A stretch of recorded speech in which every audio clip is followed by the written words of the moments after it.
Is it not? Kia ora whānau, it's Lee Taiwhati here from the Highbury Hub.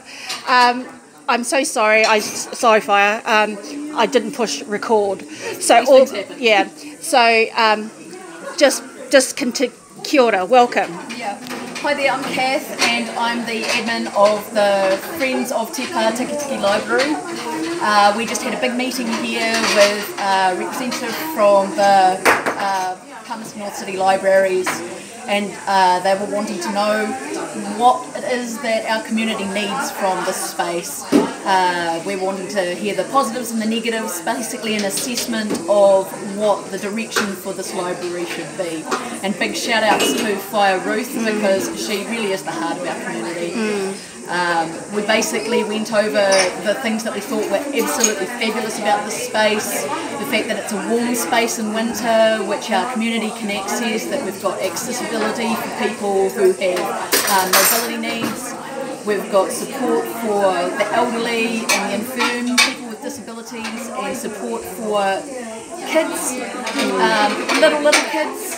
You mentioned just before that a number of community groups come here. Can you give me an example of some of the groups? Oh yeah, well we've had things like one of the women here came from Jumping Jelly Beans, sort of groups for entertaining small children. They've had all sorts of holiday programs for the children, for school-aged children. And you've got a Tuesday group, I believe. There is a Tuesday group that's the Triple C morning tea, which is craft, coffee and conversation and cuddles and anything else. Chocolate. Partners in crime.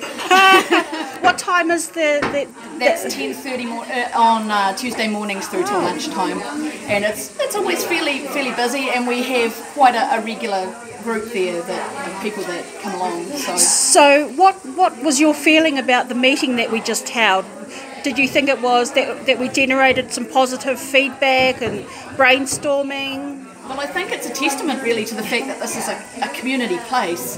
We talked about whānau ngātanga and looking after each other, the fact that basically everybody who came along today are people who are prepared to contribute for this library, whether that's volunteering time looking after someone else's children, or helping out someone with their computer needs, or just suggesting books, or just chatting, because a lot of people said that for them this is really the only place that they get out of their house and get to see other people. True. And how long has the Friends of Te Patikitiki Library been, how long has it been going on Facebook? I'm thinking like 3 years-ish, maybe about that long.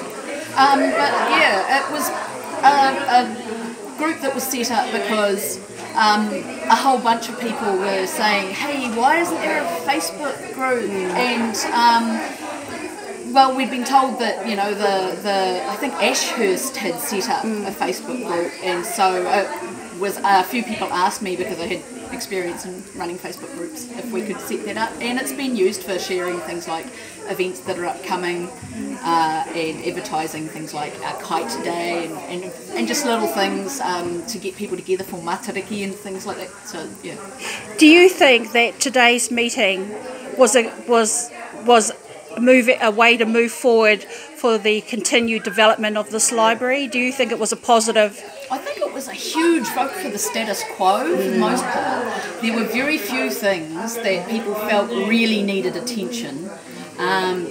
We were overwhelmingly positive about the warm, welcoming living room of the city feel that we've got going on here, and it's really a supportive place. I kind of got during the meeting, I got the impression that the library was going to form a partnership with Te Aroha Noa. What's your feelings, and if that was to happen?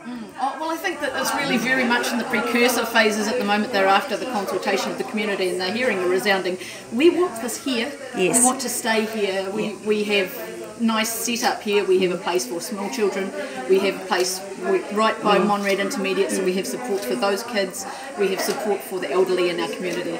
And I think that if we moved to a smaller place where there was less parking, and that was a concern that was voiced, if we moved to a place where there isn't as much physical space for people to be meeting, for hui, for kōrero, for people getting together and supporting each other, either that's in groups like the homeschooling groups that meet here, the craft groups, the little children that come in for music.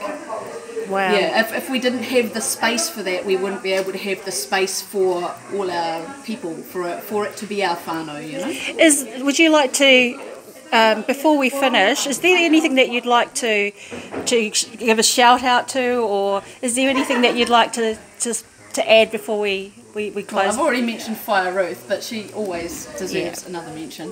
She gives her heart and soul for this place, but I think that this community really just gives their heart and soul.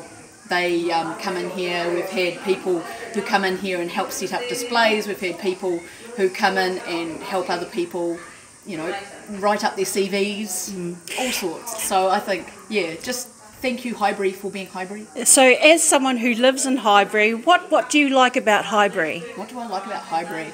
I like that I can see my neighbours and say hi walking down the street. I like that there's a cool playground for my kids to go play at, whether that's down at Tui Park or here at the library or over by the Mera Railway. And the miniature railway's neat. Bit pricey, but it's neat. Thank you so much for your energy and for all the good mahi you do on your Facebook page. The Highbury Hub will be working in partnership with you to ensure that we get the information out to the wider network. I want to thank you on behalf of the Highbury Hub. My name is Lee Taifati and my name's Kath. Kia ora. Yeah, kia ora.